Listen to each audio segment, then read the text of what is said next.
哇塞，他表哥一会儿给我打了，他表哥说你知道吗？我正在安排战机护航，伴飞，而且伴飞的飞机号尾号就是带7。咱不信来看着啊，他要不带7，你们就把我变成吹炮给我吹了，而且尾号就带7。我说哥们儿，你这啥意思啊？他说我知道你喜欢7，我就给带7呀。但是这个人你知道，他是一个脑子里边就是完全的官僚的政治家庭。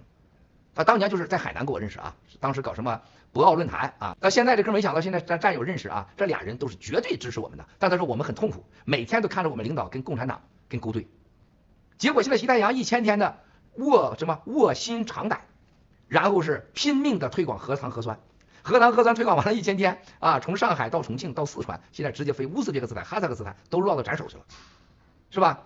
现在是这个吴王已经在那等着了啊，吴王等着谁死谁亡啊，咱走着看。我可以告诉大家的，这次伴飞的飞机当中，其中有一个要求就是绝对的中方有人，中方的空军飞行员伴飞。第一辆今天报的。